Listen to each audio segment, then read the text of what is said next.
friends, welcome to Ambience Kitchen. நம்ம கிச்சன்ல இன்னைக்கு புசு புசு பூரி எப்படி பண்றதுன்னு பாப்போம் வாங்க.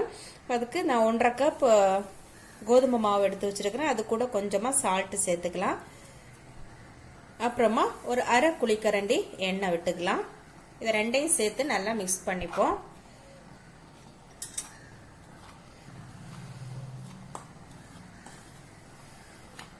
நல்லா மிக்ஸ் பண்ணியாச்சு. எண்ணெய் பார்த்தீங்கன்னா நான் ரிஃபைண்ட் ஆயில் தான் யூஸ் பண்ணியிருக்கிறேன் இதில் சேர்த்தது. நான் நீங்கள் எந்த ஆயில் குக்கிங் ஆயில் யூஸ் பண்ணுவீங்களோ அதை சேர்த்துக்கலாம். இப்போ கொஞ்சம் கொஞ்சமாக தண்ணி சேர்த்து இதை நல்லா கெட்டியாக பிசைஞ்சுப்போம்.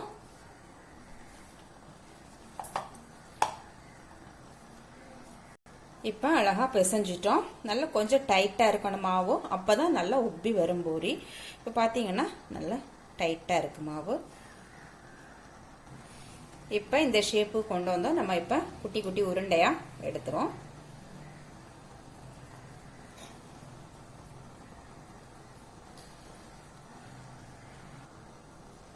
இந்த மாதிரி எல்லா உருண்டையும் ரெடி பண்ணுவோம். இப்போ நம்ம பூரி பால்ஸ் எல்லாம் ரெடி ஆயிடுச்சு. இதை இப்போ ஸ்ப்ரெட் பண்ணுவோம். நான் இன்னைக்கு மாவுல லைட்டா இதை டிப் பண்ணி இந்த மாதிரி இதை ஸ்ப்ரெட் பண்ணி எடுக்கிறேன். நீங்க எண்ணெய் தேய்ச்சி கூட இதை ஸ்ப்ரெட் பண்ணி எடுத்துக்கலாம்.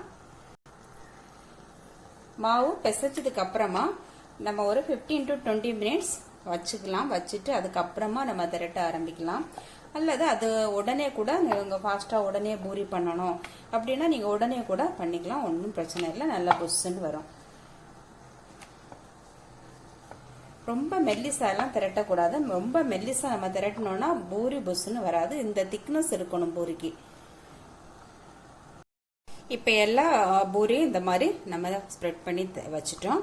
இதை இப்போ நம்ம பொரிச்சு எடுக்கலாம் எண்ணெயில்.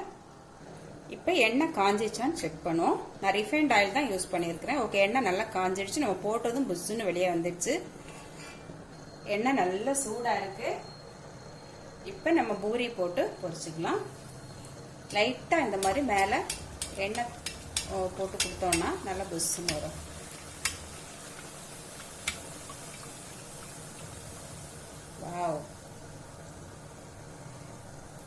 எண்ணெய் வந்து எப்பவுமே நல்லா சூடா இருக்கணும். ஹை ஃப்ளேம்ல தான் இருக்கணும்.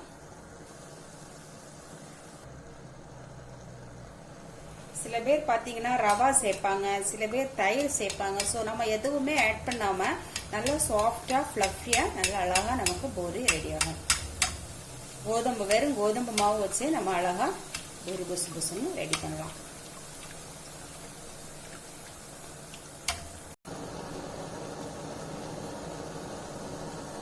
இப்போ நம்ம புசு புசு பூரியை வெளியே எடுத்துடலாம்.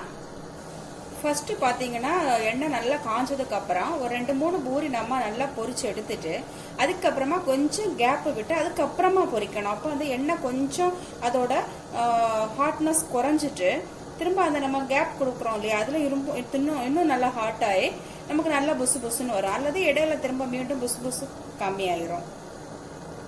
ஓகே ஃப்ரெண்ட்ஸ், சூப்பரா புசு புசுன்னு நம்ம பூரி ரெடி ஆயிடுச்சு. அதே மாதிரி பூரிக்கு நான் இன்னைக்கு பூரி மசாலா எடுத்துக்கிறேன் சாப்பிட்றதுக்கு. அப்புறமா ஒரு மசாலா டீ கூட ரெடி பண்ணி வச்சிருக்கிறேன். அப்புறம் இதுவும் சாப்பிட்டு அப்படியே இந்த டீயும் குடிக்கும்போது சூப்பரா அட்டகாசமா இருக்கும் டேஸ்ட். மசாலா டீ பாத்தீங்கன்னா நம்ம சேனல்ல ஆல்ரெடி அப்லோட் பண்ணியிருக்கிறோம். அதே மாதிரி பூரி மசாலாவும் அப்லோட் பண்ணியிருக்கிறோம், நீங்க போய் பாத்துக்கலாம். ஓகே ஃப்ரெண்ட்ஸ், இந்த ரெசிபி உங்களுக்கு பிடிச்சிருந்தா ஆம்பியன்ஸ் கிச்சனை சப்ஸ்கிரைப் பண்ணுங்க, லைக் பண்ணுங்க, ஷேர் பண்ணுங்க. தேங்க்யூ.